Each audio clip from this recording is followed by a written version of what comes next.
Beginning transmission 133. Jughead the Hunger. File onto Halloween 3 in 3D.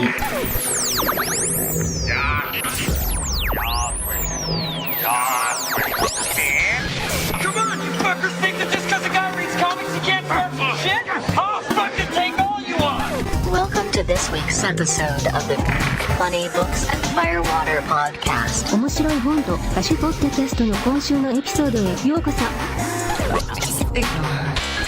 She drinks. Each week a motley band of comic readers / amateur bartenders attempt to pair cocktails with comic books. 毎週漫画の読者の雑多なバンドはスラッシュアマチュア入札しようと漫画とペアカクテルバーです。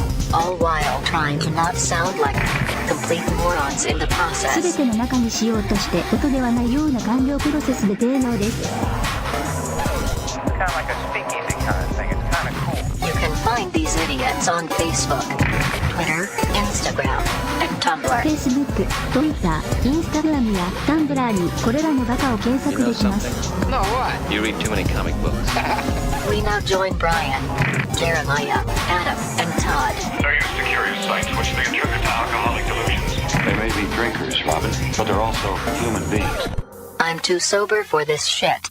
Here is a drinking game to play while you listen to this episode. Please drink responsibly, and don't take it too seriously. And if you don't like it, blame William. Take a drink anytime Mr. Porg decides to interject himself into the conversation.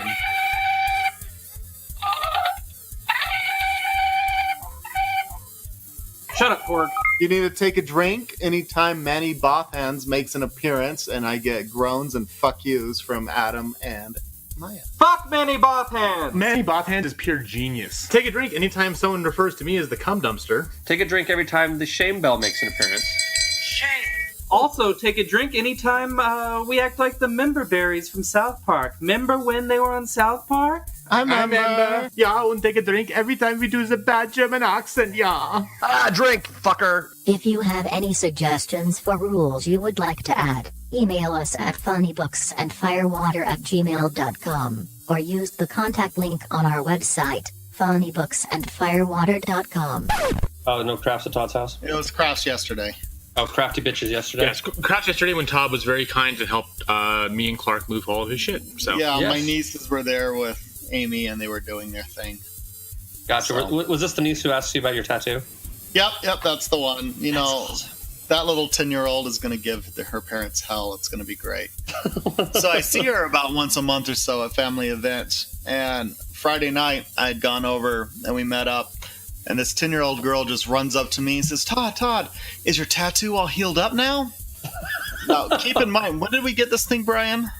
It's been like 3 months. We've had it 3 months now. Yeah. So it's been healed up for a while, but the very first thing out of her mouth when she sees me is, how is your tattoo doing? Can I see it? Yeah. And I'm like, yeah, your parents are not going to be happy with you as a teenager. We're happy with you for being a bad influence on her when she has 40,000 tattoos. Yeah, that's true, too. And I'm like, yeah, well, you know, that's what free agency is for. Yeah. So, I always forget you two have a tattoo. well, yeah, Todd and I have matching tattoos. Well, and you have the tattoo as well. Yeah, we all We have all have Batman Batman tattoos. Yeah. And so does Clark. It was his first tattoo. Yes. So Andy and Maya still need tattoos of Batman. Andy is suspiciously quiet. Yeah, I think I'll pass on that one. I think if I were going to get a comic themed tattoo, it would probably be Captain America, not Batman. I've been severely tempted recently to get the Pantheon from Wicked and the Divine, and get like the circle, all the different circles with all the different symbols inside of it. I think that would actually be really cool. I need to catch up on that because it's in my hold and I've got like 15 issues I need to read. Yeah, I have the most recent trade that I haven't finished yet. In fact, I'm looking at it right this very second. I have a few that I need to catch up on, but anyway, hey, welcome to episode 133. This is Jughead the Hunger, another edition of a Halloween book from the Archie gang in Riverdale. Panel intro. We're missing one. Mr. Maya is at his dad's wedding. For some reason, he thought that was more important. Well, than they do talking have to an us. open bar, so and he's having like filet mignon. Yeah, sure. So he's having filet mignon in an open bar, and we're reading comic books and having cocktails. So, it sort of evens out one way or the other. Good for you. Oh, good for you. I don't even have to play the drop. Adam will just do it for me like a trained monkey. Good for you. So, speaking of our trained monkey, we have Mr. Adam. Hey, what's up, everyone? This is Adam from Big Shiny Robot and Sometimes Bored as Hell podcast with Andy Wilson. Hi, Andy. Hi, everybody. I'm still working that out. And then, of course, here and also on Cinema Queens with our good friend Chris Stout. Hi, Chris Stout. Hi. And also curating our Scruff, Grinder, and Tights with a Z accounts. Speaking of Bored as Hell, we have the other co-host of Bored as Hell pinch hitting for us and filling in for Mr. Mayo. We have Andy Wilson. Hi, everybody. It's me. I'm back. I heard we were talking about Jughead and werewolves, and I'm like, I'm going to get in on that. So exactly, and we're happy you were able to join us. Yeah, find me writing over at Graphic Policy, where I mostly do movie reviews, sometimes comics, and also check out the podcast over at thehallofgreatness.com. We also have with us, as we do almost every single week when he is not in the hospital, we have Mr. Todd. Hey, it's me. Not in the hospital this week, but who knows what next week brings, right? Right. So you can find me here. I'm as a co-panelist on Funny Books and Firewater. I also do the English Class Hooligans with our producer himself and my better half, Amy. Hi, Amy. Say, there we go there. Yeah, I'm based out of Salt Lake. If you see me around, say hi. It's good to be here. Cool. And I'm Brian. I'm a San Jose based out of Southern California. And apparently I have shows to do again this coming summer because I got an email about it. Assuming that I was going to sign a contract with them. I was like, oh, well, okay, I guess that's a thing. Anyway, so we'll figure out how that all works. Charge more this year. I might have Always to. charge more. I haven't charged more for the last couple of years. I've been pretty good, but I know they also freak out when they see how much I'm being charged. Book intro. Okay, well, so this book, as we said before, is Jughead the Hunger. It's pretty much what you expected. It's a werewolf story centered around Jughead. Werewolf. Werewolves. Their castle. We're werewolves, not swearwolves. Just remember that. Right. They're supposed to make like a spin-off movie, actually, with the swearwolves. Well, apparently they did a TV show that's on Amazon, someone was telling me. Is it? Yeah, they did like a TV show that's the cops. And then they are doing the spin-off movie as well, which is the werewolves. Huh. I think it's currently only available in New Zealand. They haven't done the international rights, but like people keep bothering Jermaine Clement on Twitter and Taika Waititi like when it's coming. They're like, move to New Zealand. So so you can go to the Lord of the Rings things. Yeah. I can't do New Zealand, so.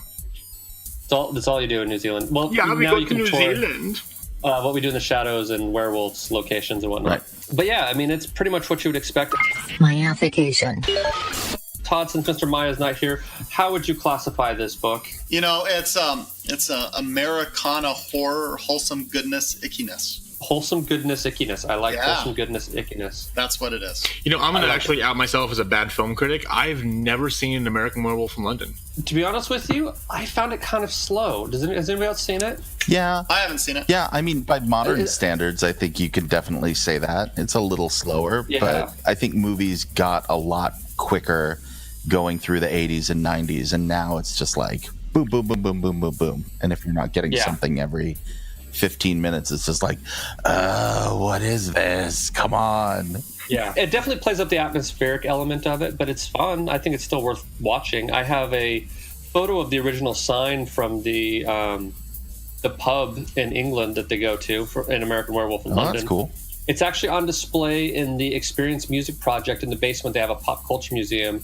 And for quite a long time, for like several years, I'm assuming it's still there, they had a horror display. And so it had stuff like the fake Saws from the movie Saw, and it had Mr. Pointy from Buffy the Vampire Slayer, and it had that sign, and it had some Michael Jackson's costumes from Thriller, and it had some cool stuff in it.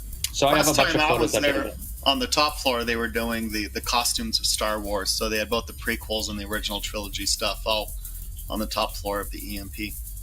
Last time I was there, it was all AC/DC stuff on the top floor.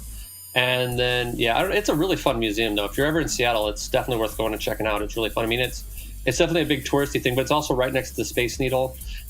So you might as well go there anyway, and then you can do the duck boats if you don't, fear for your life too much. But and for Frank Gehry fans, you can go see that. That's true.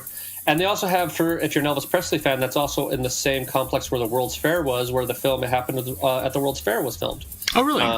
That's also they take the monorail around town that was built for that, stuff like that. So that's if you're an Elvis fan, that's a weird little useless thing for you. They have a couple pretty decent museums that they've turned some of those buildings into, and it's a fun area to hang out at. But I'll also say, if you get a bit inebriated and you go on the underground tour of Seattle, I highly recommend it. The underground?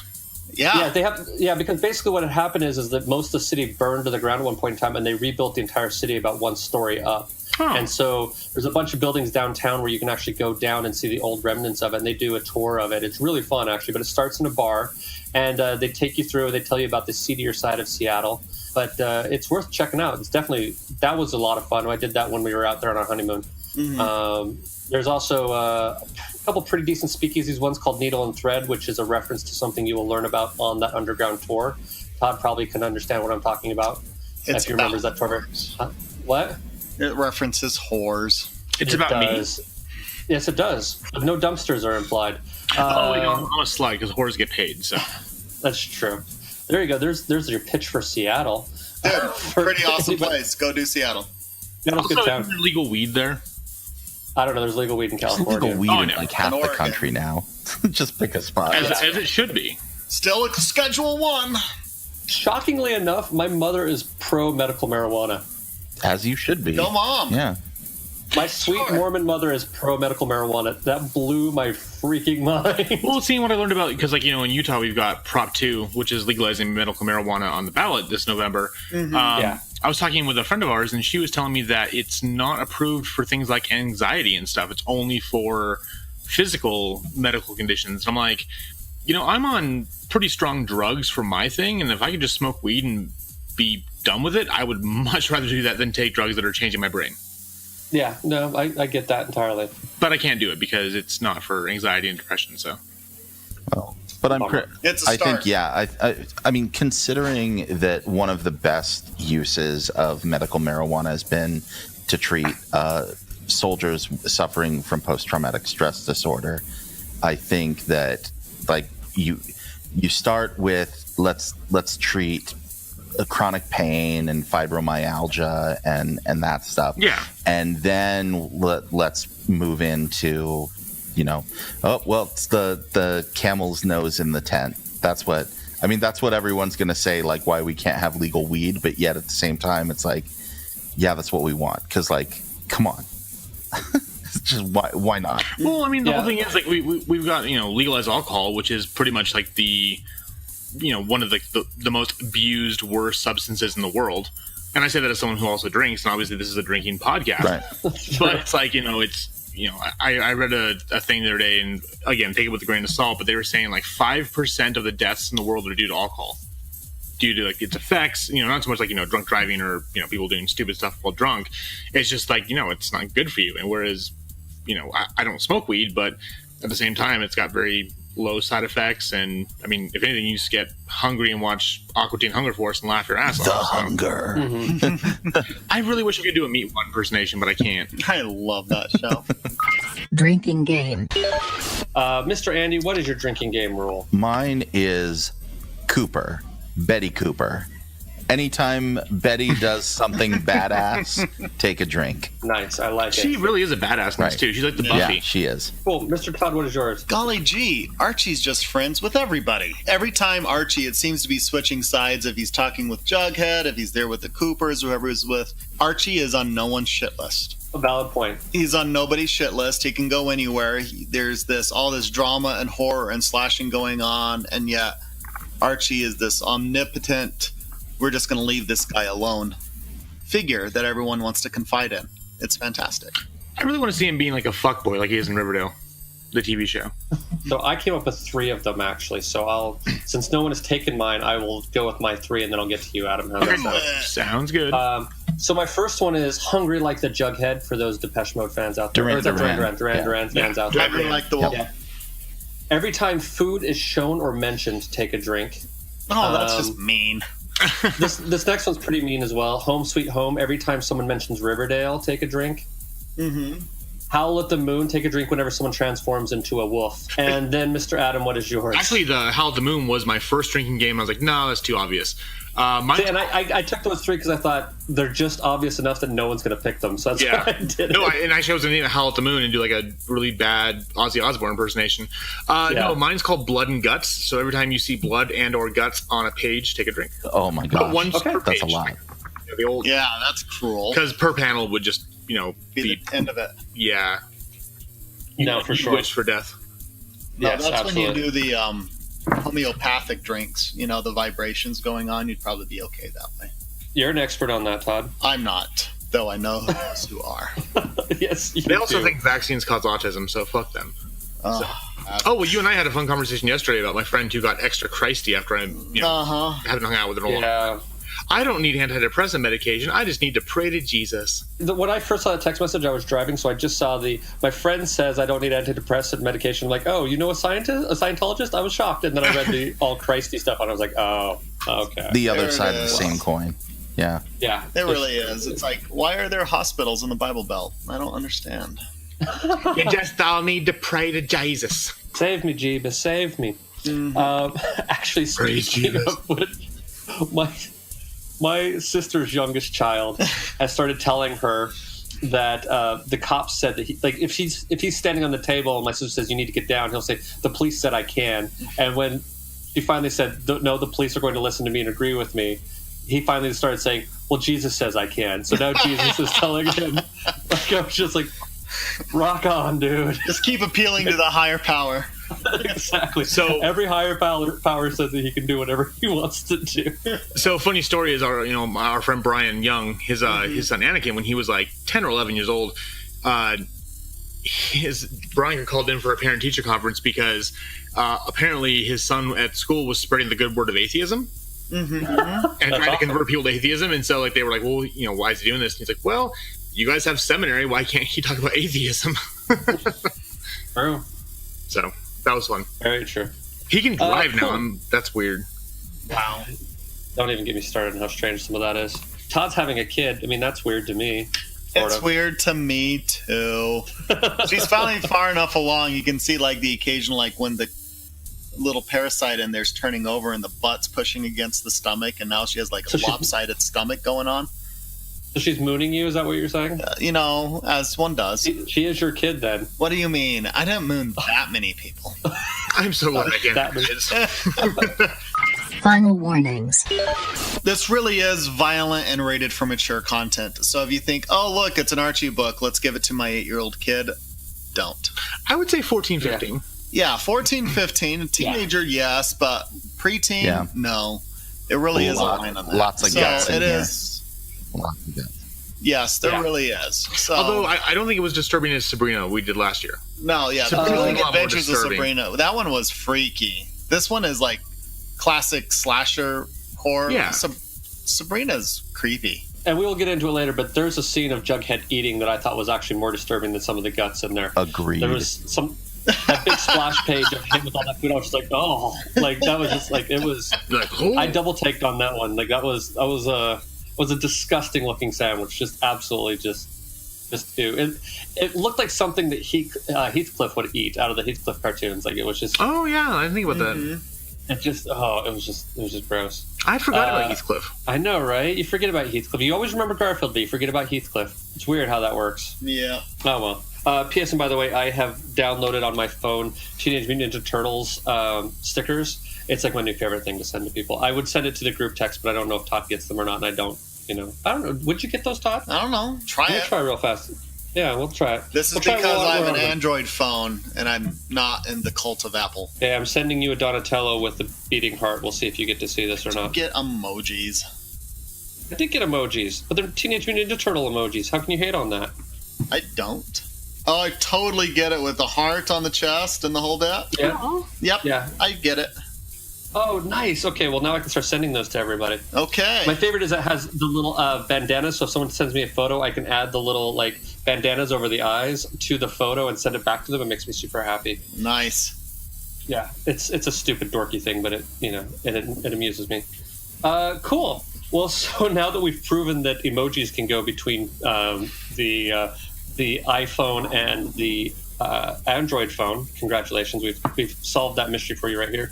We're going to take a little break, and when we get back, we're going to spoil the living crap out of it. We still have to do yay or nay. Oh, I'm sorry. We totally skipped yay or nay, No, didn't it's I? fine. Okay, I apologize. Well, then, before we get to that, let us do our votes as to whether or not we believe it is worth you, our dear listeners, hard-earned time, money, and effort to go and read this book. I apologize. I did final warnings and didn't do the votes. Hey, we caught ourselves. We're good. I'll whip you I later. appreciate that. Thank you. Validity votes. So, Mr. Todd, what is your vote? Yay, perennial. All these Halloween horror-based Archie books have been great. Yay. Yeah, agreed. Mr. Adam. Definitely yay. And Mr. Andy. Definitely yay. And I'm a definite yay as well. Sounds like we definitely have something that you should probably read, and it's super fun. Cool. Well, so then we've given out everything else. Am I good to go to intermission now? Yes. Okay. So we're going to take a little bit of a break, and when we come back, we're going to spoil it. You have been warned. But this is one that we all liked, and we feel like you should go read it. So we will see you on the flip side.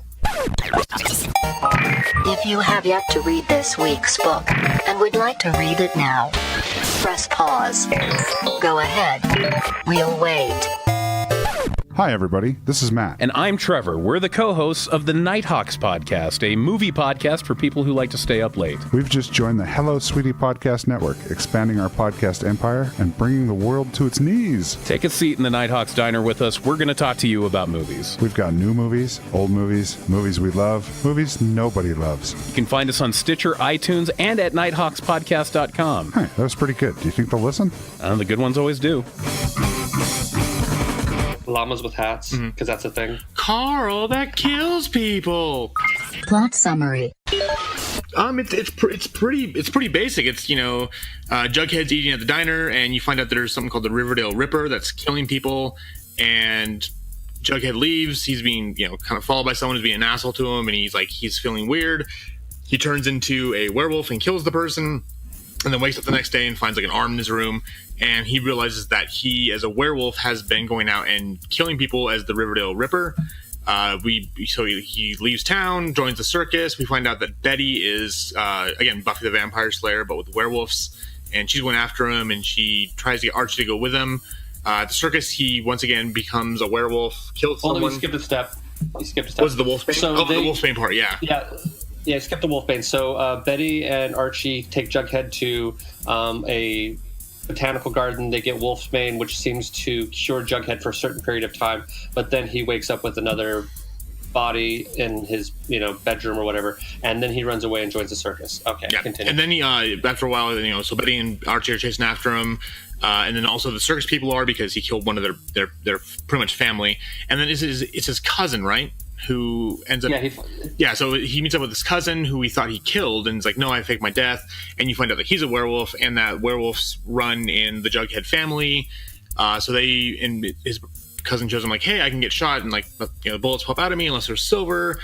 So the circus people catch up, they start fighting them, they fight back. So Archie ends up having to try to shoot Jughead, his best friend, with silver bullets, and then you learn that Jughead's cousin has turned several other people, including let's see, Reggie. I think it's Reggie, Veronica, and Moose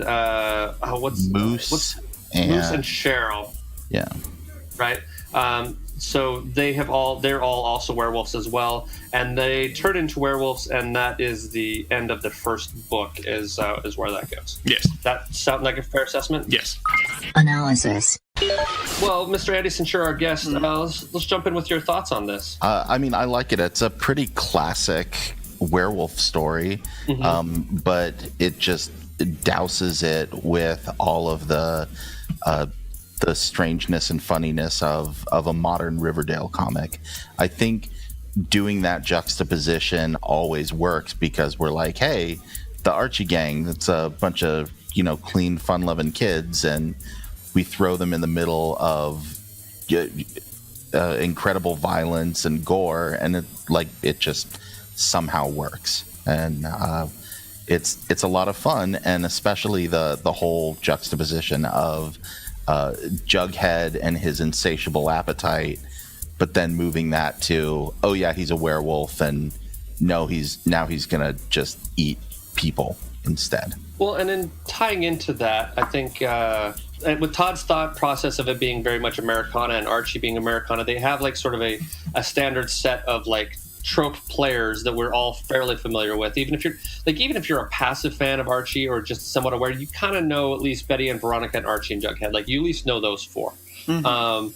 And I think it's interesting that that enables them, or I was going to get your opinion if you think that enables them to have a shorthand so they don't necessarily have to spend a lot of time on character development because you know who these people are, and we can all of a sudden throw them into a bizarre different situation. That juxtaposition, it allows it to remain, that this is a fantasy, that they're not going to really do this with, Jughead and Archie and whatever, but still you get to see something that's really kind of cool and kind of different. And so I guess it would be similar to like taking like the Big Bang Theory and in the last season suddenly throw them into a horror film. Like, you already know who these characters are, and now you're going to have to try to see how they deal in a completely foreign situation. I think there's something kind of fun about that. I'd like to see that because I would like all of those characters to die, please. Yeah, Big Bang Theory is basically geek blackface. I don't necessarily agree with that, but I do think that it's overstayed its welcome. Well, it's tough to hear, so. I know it is, but like, I watched it for a while. I don't agree with the whole geek blackface thing. I think it's a different sort of thing. But I feel like it's, when they added in a kid, they jumped the shark, and I'm, I don't know exactly where it was, but it was somewhere around that point in time. There was a season that I was like, okay, I'm done watching. So I haven't watched it for the last couple of years. I used to go home and my mom would DVR and I'd watch all of them, and I'm kind of over it. But going back to what you said, about Archie and stuff, is like, no matter who you are, you know who Archie is. I mean, if anything, just because you were in line at the supermarket and one of the Archie digests were in the checkout line. Yeah. And I don't think there's much out there anymore that really embodies the kind of like 1950s ideal look at American and family life. I mean, obviously, yes, they added Kevin Keller, who's a queer character, but for the most part, Archie's been the same ever since it first came out. So, like you were saying, this is really fun because it takes everything and it turns it on its head and kind of makes it, you've got this like kind of gross horror story, but at the same time, it's not over the top. It's, it's kind of like 80s horror where like, it's all fake and you can see the, the fake blood and everything else, but it's still creepy enough to, make you uncomfortable with everything that you know and love about these characters. So. Yeah, I was actually going to compare it immediately to the Thriller video. Speaking of 80s horror, because it plays up on those same sort of Americana tropes, and also the werewolf transformation being a part of that, of them watching that movie, and it's basically the same sort of idea, just played out in a comic book instead of a 10-minute music video. I'm just a little girl. Well, the other thing I think about this as well is that it has sort of that fun horror aspect that I think, like, some horror movies take themselves really seriously, try to they go overly gory or they go whatever. There's something really fun about this that really talks about that. It's sort of like that 80s horror that was actually kind of a fun movie as well as it being a scary movie. And I think there's something really like that 80s idea of this would sit on a shelf with, like, the first Friday the 13th or Nightmare on Elm Street. Like, it sort of has a fun sort of sense of humor and campiness to it while still having some interesting, decent scares for comic books. Sure. I think the perfect example of that is every time you see Jughead as the werewolf and the crown is still just right there. Yeah. Jughead's crown. So you've got this big, scary, fangy werewolf going on, but it's still Jughead's crown, and there's just something that brings a smile to my face when I see that. So it's like, oh, be creeped out. I'm like, but it's Jughead. And I think, that's a great example of that. And he even brings it up too. He's like, oh, maybe there's someone else wearing a beanie around town, Yeah, well, I was going to mention the people wearing a beanie thing, because I mean that's The crown thing being a beanie is more of a Riverdale TV show sort of reference than anything else, and I was wondering. I assumed it was a nod to that. Otherwise, it looks sort. I mean, I don't know what that hat would be otherwise. But it's always there, so yeah, he can lose all his clothes and everything else, or just the bare trappings of it. But his hat, his head goes through extreme transformations, and yet the hat remains. I still want to know also why all the tigers are afraid of him. What he did. They never really tell you. The lions, yeah. Like, they're terrified of him, and he's not even sure what happened, and they're not, like, and you never really find out what he did. I think they just kind of see him as the apex predator. Sure, he climbs into the cage as the wolf falls asleep, and he wakes up but the lions still remember him as the wolf, and they're like, shit, leave that guy alone. Well, they could probably also smell it on him, too, right. I think you get a sense of that as well. So and it does a little example. The lions are terrified of him, and it's a nice little cue that just goes, this guy means business, whether he knows it or not. So I mean, and how awesome is it? Jughead runs away and joins the circus. I mean, well, that's talk about complete Americana. That's right. And they make some sort of reference of like, really, how many kids run away and join the circus at this age? Like no one does this anymore. Yeah, it's like, what's your name? Smith. Smith. Right. Sure. Right. Wrong. There it is. That sounds made up. Yeah. So, yeah, it's going right through here, and then everyone's trying to hunt him down. He's got this other cousin. He's like, oh, it's a family of werewolves. You have Betty Cooper, and they're like, we are werewolf hunters. We're just waiting for him to do something bad, which I find really interesting. It's not that the fact that they're a werewolf they deserve to die. It is still based upon their actions of what they do. There is a innocent until proven guilty aspect of that I actually quite like. There's a lot of respect built in for that. It's not you're guilty because of who you are. It's like, that's not who you are. It's what you do, and what you're doing needs to be stopped. Like Kavanaugh. And Betty Cooper being Buffy the Vampire Slayer, but Buffy the Werewolf Slayer is actually pretty bitchin', I have to say. She's pretty awesome in this. It's great. And even with Veronica going, they're off, not me. I mean, she's still just being selfish, Veronica. I think it's great. Yeah. No, you still keep the characteristics, but like the fact that the Coopers have been werewolf hunters for generations, there's literally this awesome weird undertone to this entire family. Like you get this idea that like Betty Cooper has been secretly in love with Archie, or been in love with Archie this whole time, but she's been keeping this deep dark secret that she's actually Buffy the Vampire Slayer. It's kind of amazing if you think about it. Yeah, it's going through and it's like, oh, you became friends with me just to watch, and it's like, well, it started out that way, but I really like you guys. And that was... I would totally read a Betty the Vampire Slayer comic. Like, that would be kind of awesome. Vampironica. I know, right? Yeah, Vampironica is out, which I haven't read that, but I'm interested in. That's maybe, next year? We're assuming we're going to do that next year, since we seem to have a tradition of doing an Archie horror book every year. I just am assuming we're going to do Vampironica next year. So join us again next Halloween, kids, for Vampironica, because I'll put it on the list now. I'll just put it in October. Now we'll pencil it in. We'll already know that's going to happen. It'll be because the first out of book we've ever had Chilling planned. Adventures or Afterlife Volume 2 coming out is low by that time. Afterlife Volume 2 comes out in February. Oh, really? So they say. Well, there's that too.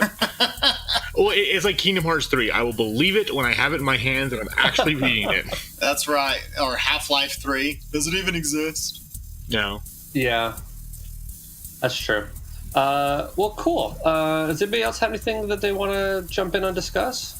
Let's talk about that terrible burger that you brought up earlier. Oh my gosh. Okay. Yeah. So like, it's one of the first times you see Jughead, and everyone is horrified, which is completely understandable. And it's a great splash page. It's probably only about 4 pages in, right? And like, everyone's just horrified, and then you see it. And it's like, okay, so it's got 3 pieces of bread. There's a lobster claw in there. There looks like a full fish. There's pizza. There's spaghetti noodles. There's some noodles. Yep. Looks like a bagel with cream cheese.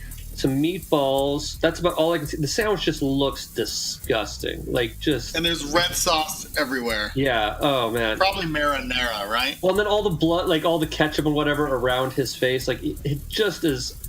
It might be one of the most gruesome things in this entire book, actually. Y'all nasty as hell. Oh man, it's terrible, but it's great. They've shaded it so that it's kind of like that effect where he's all in blue and gray, and then you've got the contrast of the red on it, and it's just so perfect.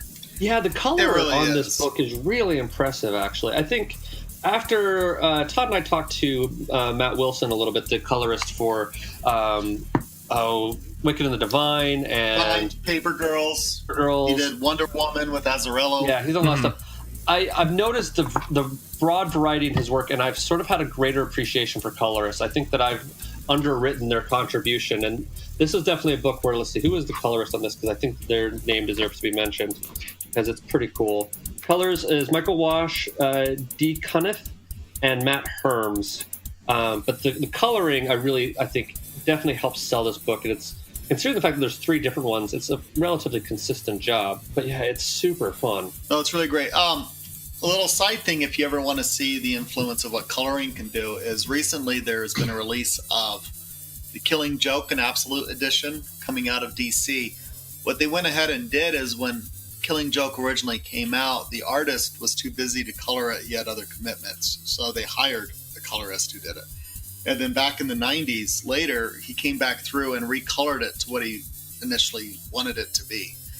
And the Absolute Edition includes both copies. So of what was originally done and do that. And you can go back for it and compare of what the different coloring is. And it's amazing how much of a striking difference in tone that the colors really do bring out. So, and they even went so far as they changed papers. So they're matching the edition of what the books originally came out, and they match the paper stock quality for each of them, and it's a different paper stock. So it was pretty awesome. That is, I got to imagine the printer was like, "You want me to do what?" And they're like, "Just do it." Actually, I do need to check that out because I think I only have Killing Joke on digital, so. Yeah, I've got a copy of that. But no, the colors and the artwork in general here, it's fantastic. It feels so Archie. Mm-hmm. Still at the same time, you've got these heavy, super saturated hues and tones going on. And you've got this flecks of red ketchup or blood and this gore, and it's creepy. And you've got this dark Halloween coloring going on. And yet, every bit of it still oozes Archie. It is, they've taken these characters, put it in this Elseworlds type situation, and yet they haven't strayed away from it either. And it's really been like masterfully done. I absolutely love the artwork and what's been done here. It's really great. Well, and it's also, I think the other thing too is that this art style and the coloring, I think, is far more akin to Afterlife with Archie, but this one's far more like blue, like has a sort of like a blue purple tint to it, sort of like that moonlight kind of idea. And then Afterlife with Archie seemed to be a little bit more drastically red. But there's definitely some similarities to it there. There's a sort of a through line stylistically between those two books, which I think is actually pretty cool as well. The Chilling Adventures of Sabrina is quite a bit different, and it's sort of its own animal. It's its own animal and creepy. I mean, when you have skulls for eyeballs, that is just awesome and ugh.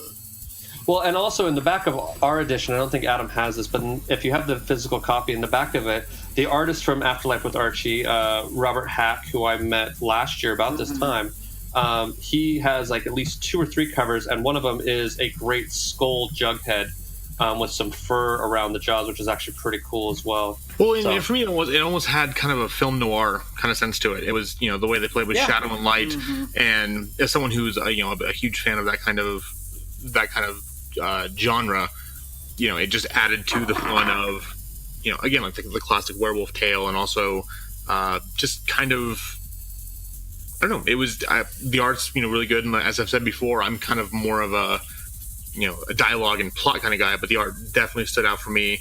Like, right now Todd's on a page where it's all red and he's attacking someone, and it's just red and black, where the guy's in the forest and he's got glasses on, so you can see the reflection of his eyes in the glasses, but everything else is just red and black. And it's really fun when artists and a colorer takes a different approach to showing a page and showing action or showing violence even. That's completely different from the rest of the book. Yeah. And right next to that, probably my favorite little moment is the previous page is Dylan, people's friend, and they've got this red line going through, and it's much like a heartbeat pattern, but it says thump, thump. And then each line descending after that has more and more thump, thump, thump, thump. So the ability for it to just visually building tension right there, I thought, and yet break it up and keep it going. was fantastically done. The people that laid out and blocked this out kept things interesting, changed it up, but had a very good through line. It was really well done. For sure. Like there's some really clever layout choices here. There's some great splash pages at the end of things. I think each issue builds up to a decent amount of a sort of a climax, leading you into the next one. I mean, it's plotted out very well. Like there's just a lot of really great things to say about this book. I would probably say my biggest complaint with the Archie comics is releasing them.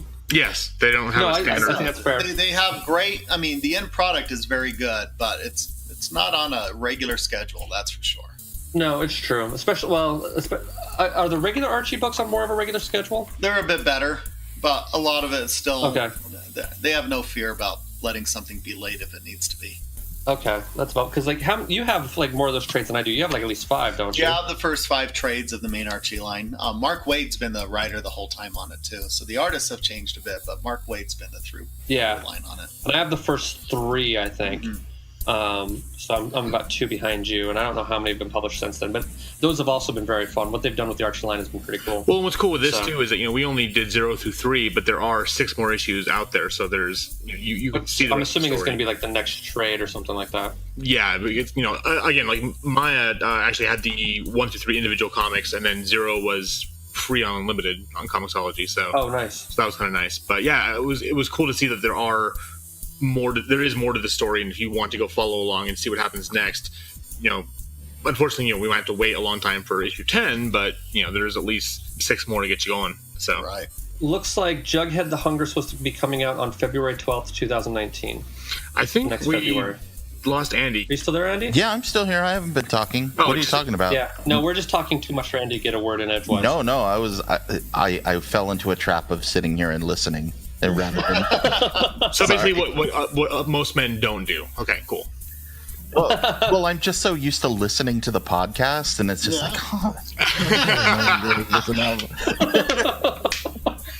Well, thank you, Andy. You're welcome. That's what it makes Andy a great husband, is his ability just to sit there and listen.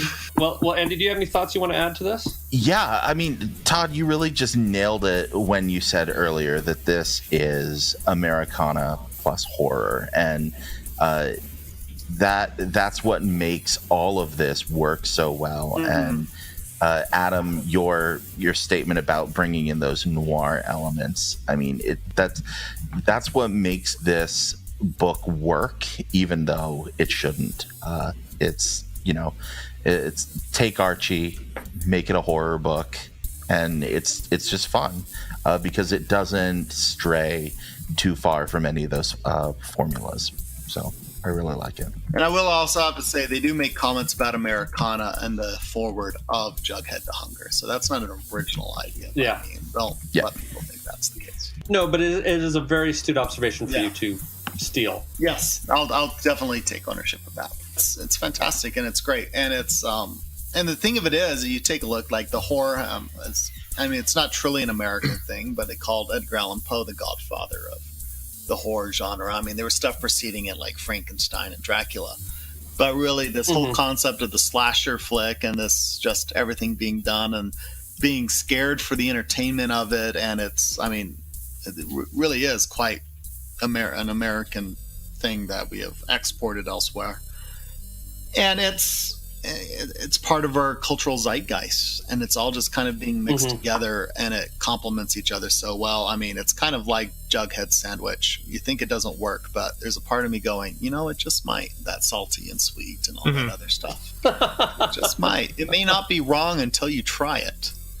Know what I mean? It's the full fish thing is what would just would trip me out. I don't think you have any idea how many sandwiches and dishes use anchovy paste. Oh, like that Caesar salad dressing. It's amazing stuff. So just because there's the presence of the fish making it's not good, I'm not sold it's not good. Well, I think that fish still had eyes, and it's probably still got bones in it. Yeah, and that's all true. You just kind of go for it. Why not? Yeah. Just go for it. Well, and what's fun with this, too, is with Cinema Queens, when we're doing this, we're also doing, Halloween, Gay Christmas, horror movies. And so we did the Babadook this week because, I love that movie. Me too. That movie's so awesome. Like, but we did it for being a queer movie because the urban legend says that Netflix accidentally put it as an LGBT movie when it came out, and blah, blah, this and that. If you were at Pride the last 2 years, you see Babadooks everywhere.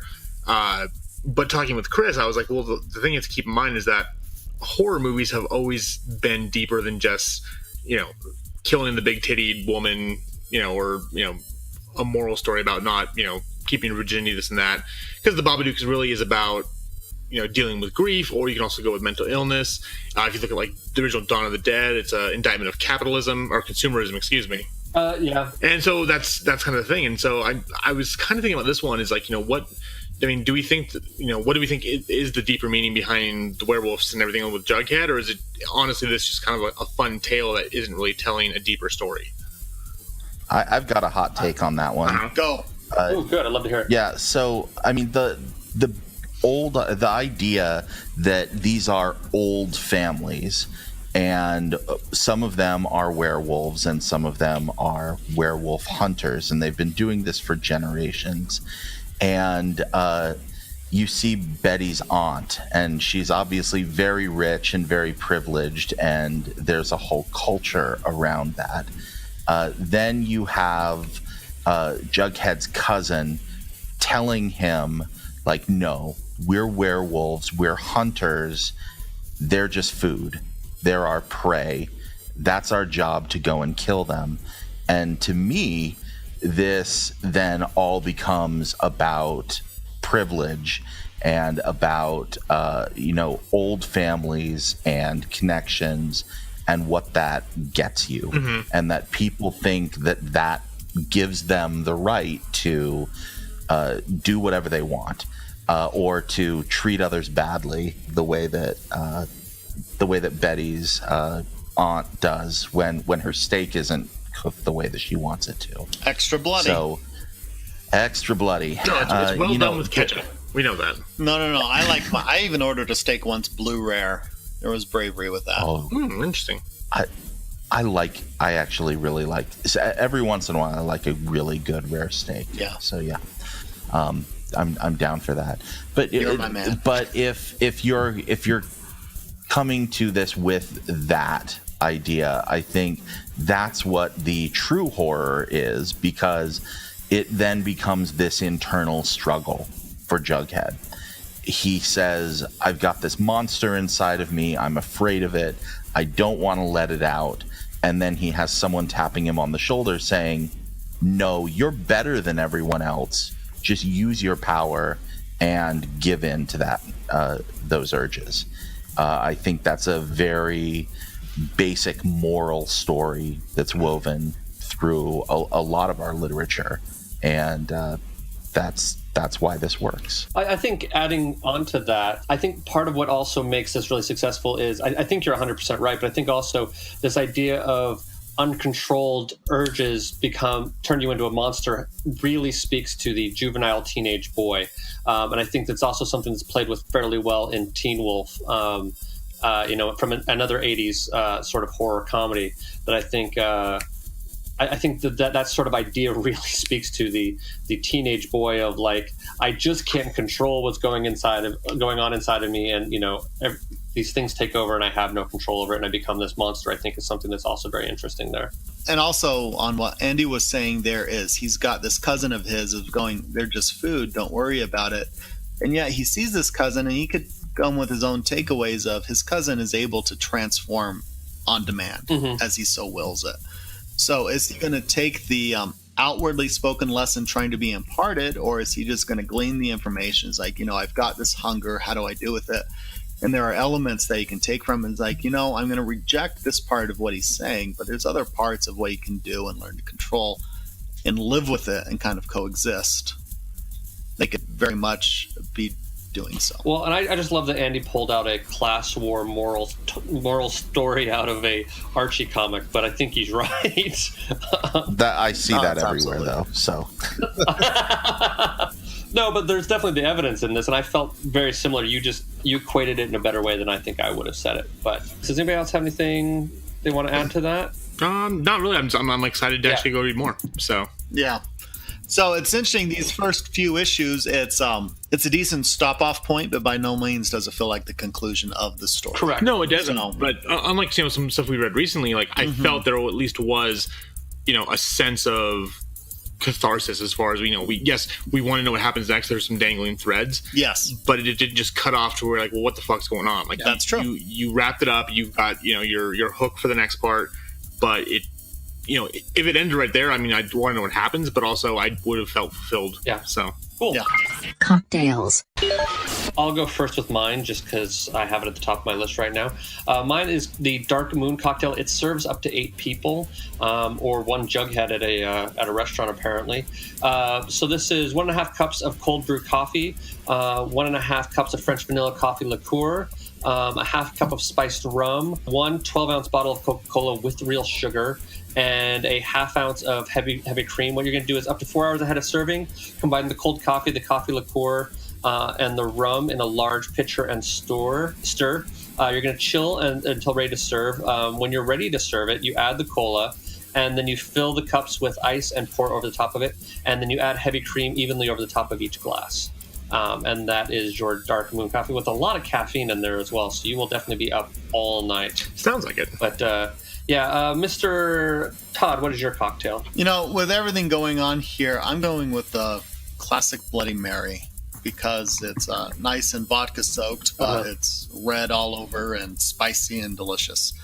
So the Bloody Mary cocktail, these are the ingredients in it. It's got a lemon wedge, a lime wedge. It's got 2 ounces of vodka. You can try it with Absolute, but you can have as much in there as you want, right? 4 ounces of tomato juice, 2 dashes of Tabasco, 2 teaspoons of horseradish, 2 dashes of Worcester sauce. That's right, kids, Worcester sauce. Celery salt, a pinch of that, and some black pepper, and a bit of smoked paprika. Now, the garnishes for this is a celery stalk, a lime wedge, green olives, and a parsley sprig. So this is much like Jughead sandwich. Yes, it's it the is. good Bloody Mary. So, all right. So how you make this thing is you pour some celery salt onto a small plate. You rub the juicy side of the lemon or the lime wedge along the lip of the pint glass after you have put that on the salt. Fill with ice. Roll the outer edge in the celery salt until fully coated. Fill with ice and set aside until you squeeze the lemon and lime wedges into a shaker. Drop them in. Add the remaining ingredients and ice and shake gently. Do not shake the shit out of it. Gently shake it.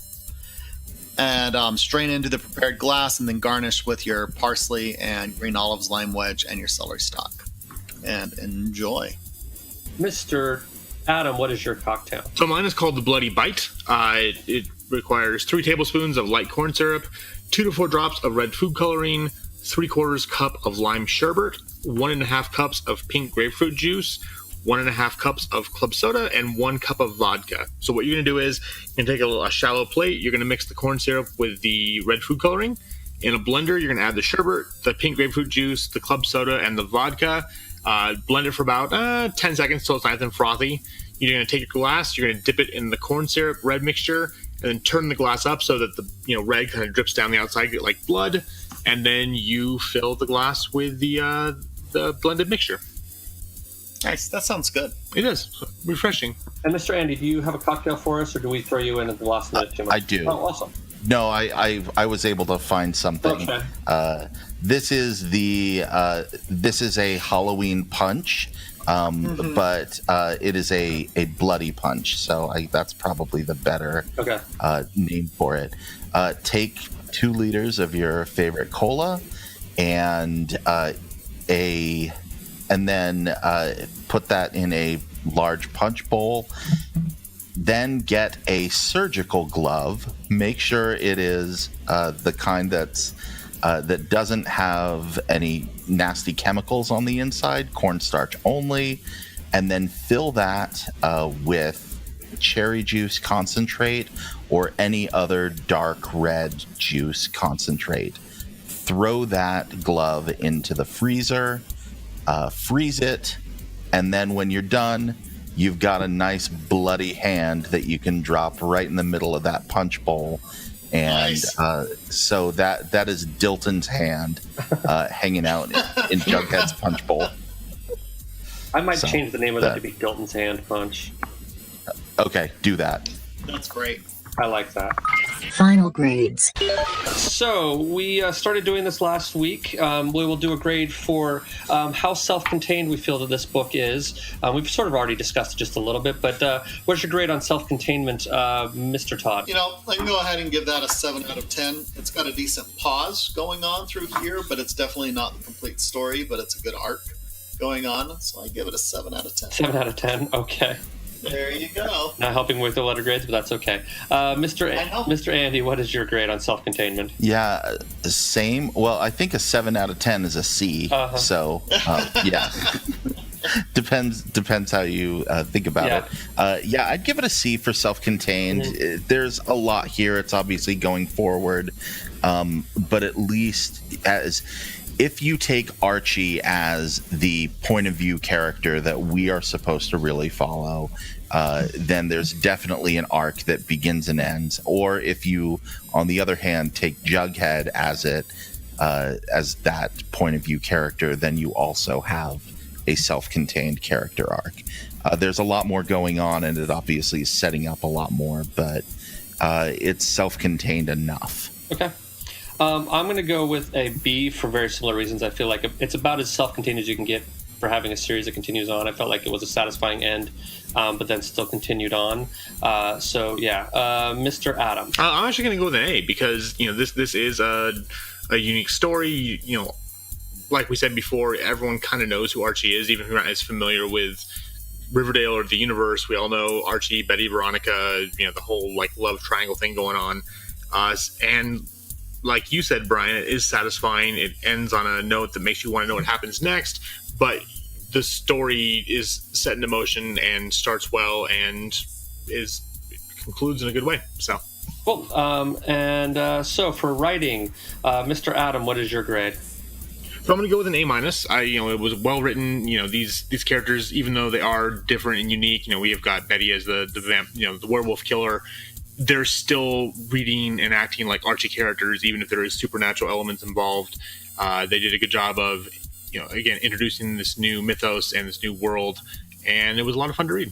Cool. Mr. Andy. Same grade, A- for many of the same reasons. If you know Archie well, it gives you some sly winks and nods, and if you don't, it's still giving you what you need to keep the story going.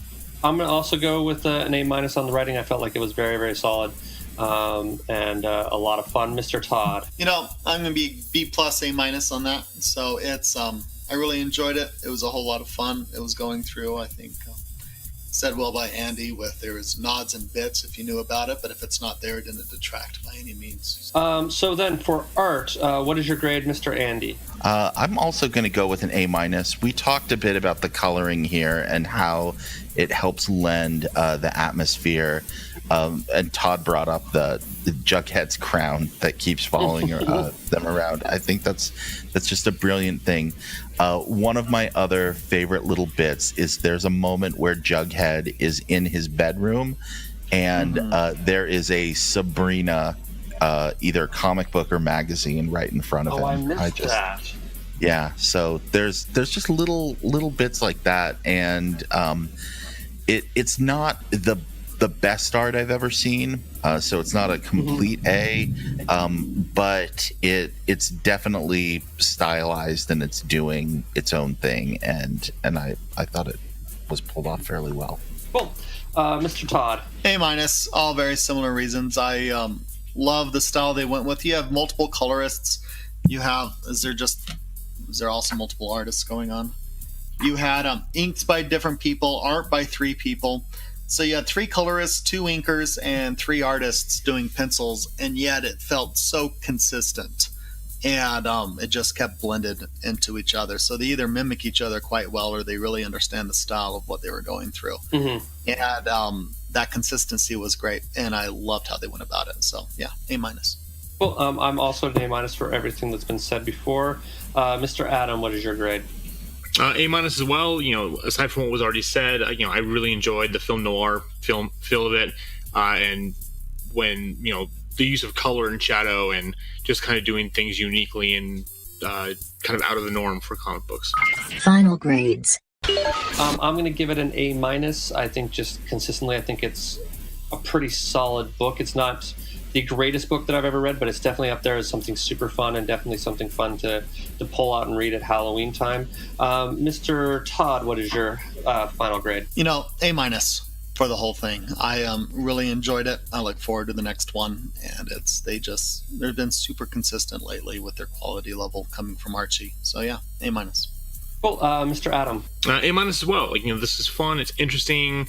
It, like we did with Sabrina and the Afterlife with Archie, it takes what we know, turns it on its head, and has fun with it. And it's not afraid to be silly and campy and and violent when need be, but it's not overly so. Like we said before, this is kind of PG-13ish, so your older kids could read it. And I can't wait to see what happens next. Cool. And Mr. Andy, what is your final grade? We're just all agreeing with each other here. A-. This is great. I really enjoyed it. A fun little haunt of a read. Really enjoyed The Hunger. Not to be confused with a flick by Tony Scott. By who? Tony Scott's film, The Hunger. Grade point average. So our final GPA is 3.7. I didn't have to do math for it because everyone gave me the grade, so it's an A- grade point average for this book. Next week on Funny Books on Firewater. See, next week we are beginning our month of Robert Kirkman books. Robert Kirkman being a writer who's been around for a long time, also one of the heads of Skybound and Image Comics, probably most famous for non-comic fans as being the guy who created The Walking Dead. So we're doing a full month of his books. We're going to start out with a very fun, very blasphemous book called Battle Pope. I love that book so much. Yes, and then I don't remember the order. I think it's Battle Pope, and then I think it's Walking Dead, and then Invincible. Is that correct? Sounds good to me. It's one of those two. I don't remember. I actually put them in chronological order as to when the first book was released. But it was Walking Dead, Invincible, and Outcast, which is also Walking Dead and Outcast have both been turned into TV shows. But next week we will be doing Battle Pope. The general gist for those of you who want to hear about it, it's post the Second Coming, and basically all the good people have gone up to heaven and all the bad people are still stuck down on earth, and God decides, well, maybe I should do something for those people. And so Jesus is down here, and so he has one pope who was basically being a horrible person while he was alive in the pope, and so he is brought back to life and made a superhero so that he can battle the powers of hell, which is a very large corporation that everyone has to seem to work for. So you have basically a super muscular, very naughty pope. It's pretty much like Catholic priests. But he's not into little boys, I should say. Yeah, we'll see if that one makes it through editing. It's National Nambla Day. No, that might be the joke that I put in there just to cover up all the other awkward stuff that we took out. You'll let me hang out to dry. But yes, sir. I will indeed. Recommendations. I have two. Well, then go for it. All right. So one that just barely came out or about to be released is I've got it coming in on my in-stock trades order. Is they just released the 10th anniversary omnibus for Grant Morrison's opus of Final Crisis. This is the biggest omnibus DC has ever released. It's something like 1,600 pages, and it's the entirety of the Final Crisis event. So people who want super intricate, crazy, long, humongous storylines, this is the book for you. Apparently. Yeah, and then the other one I watched recently, similar to Jughead the Hunger, is I'd recently watched the animated version of Batman Gotham by Gaslight. It takes a reimagining. It was a Mike Mignola Elseworlds book, and it puts Batman in the same time frame and is a peer of Jack the Ripper. Yeah. So you've got an early Batman trying to figure out this Jack the Ripper thing going on, and they also put it in the same auspices as the World's Fair. So it's kind of like a Devil in the White City with Jack the Ripper and Batman and all of that going down all at the same time. It was a lot of fun, and it was well done. I'm glad to hear that, because I actually wanted to see it, and I was hearing mixed things about it. So I quite enjoyed it. So yeah, and if you have the DC Universe app, it's just included with that. Nice. Cool. Mr. Adam, do you have any recommendations? So, this when the time this comes out, it'll be in theaters for a bit, but one of the big movies that's getting Oscar buzz is A Star Is Born, starring Bradley Cooper and Lady Gaga.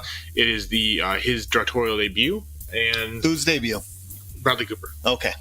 And he stars in it as kind of an aging rock star, and he meets Lady Gaga, and while she's doing karaoke at a drag bar, and just realizes how much she can sing, so he takes her on tour, puts her on stage, they end up becoming a couple, and she makes it big. And again, this is like the fourth retelling of the story.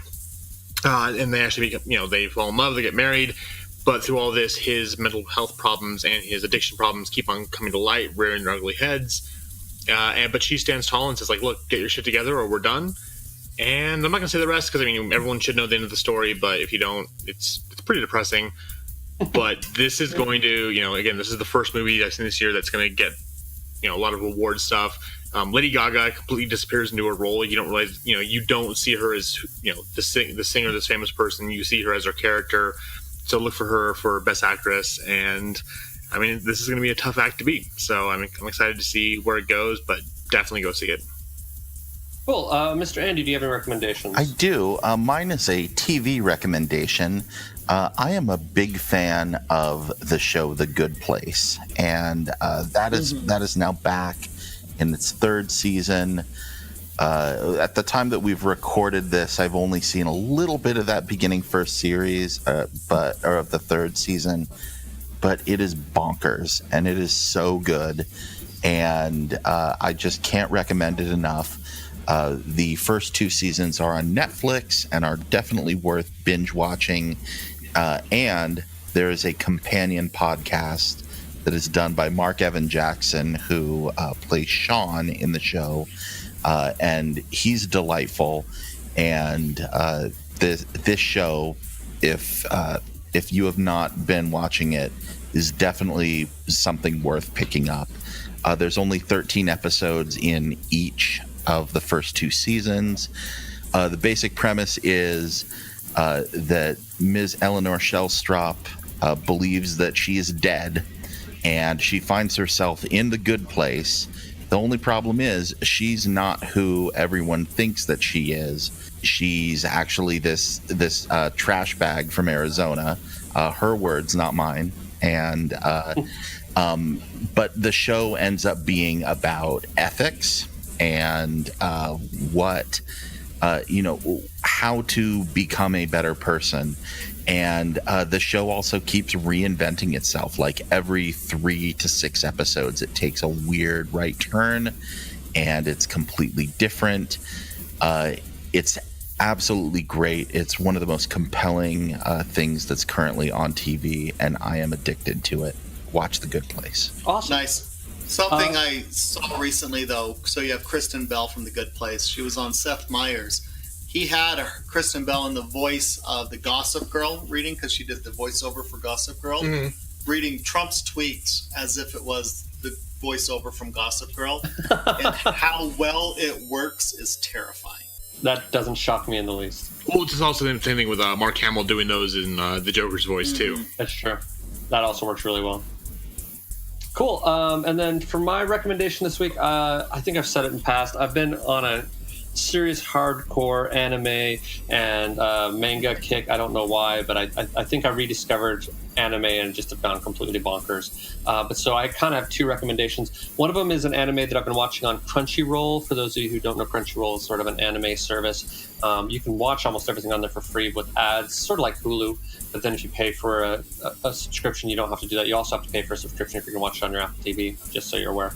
But it's called Megalobox, which is very much a pretty obvious Rocky type story. It's but it's sort of hybrid of Rocky and what was Real Steel, I think, was the robot fighting things. It's basically these people who have robotic arms attached to them or to help their power and their speed when boxing. And it's about it's in a futuristic society where there's this guy who doesn't have essentially a card. He's not a citizen, so he can't really necessarily fight. But they're doing this big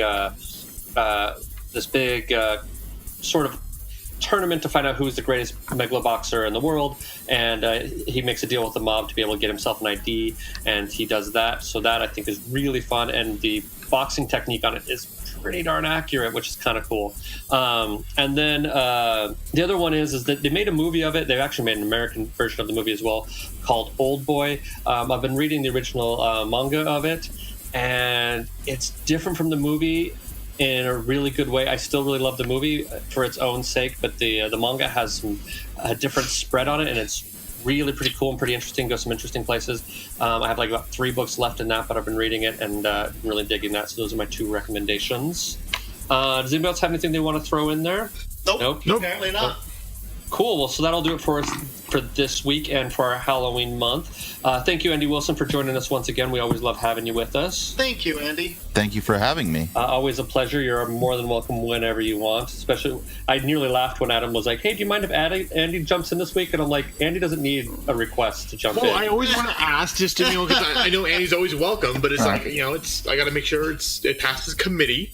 Oh yeah, no, we're always happy to have you, Andy. Anytime you want, we're always happy to welcome you in with open arms. I may have to come back for some of the Kirkman stuff, especially Invincible. Okay. I love that book. Would love to have. That's one of my gateway drugs in the comics, so I would love to discuss it with you. And also, Invincible is free right now on Comicsology Unlimited. Because actually, while we were talking, I was on there kind of looking for some Halloween books, and that popped up as something that was free. So awesome. I will check that out. out. The entire run, or just the first graphic novel, just to get you hooked. Oh, okay. Cool. Good. Yeah. Good. Awesome. So there you go. So if you want to read along with this, A, I recommend the hell out of that book. B, you don't even have to pay for it.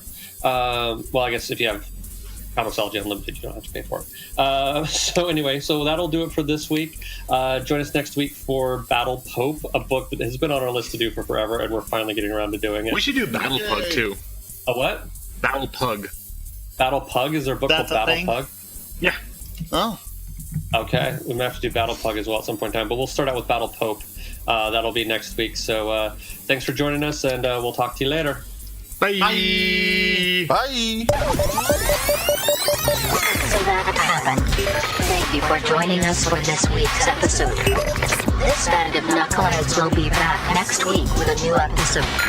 Until then, you can find them on Facebook, Instagram, and Tumblr as Funny Books and Firewater, and on Twitter as @FirewaterCast.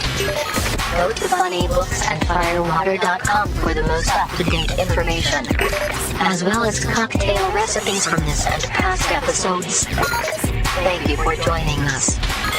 And until next week, support your local comic shop, tip your bartender well, and stay hydrated.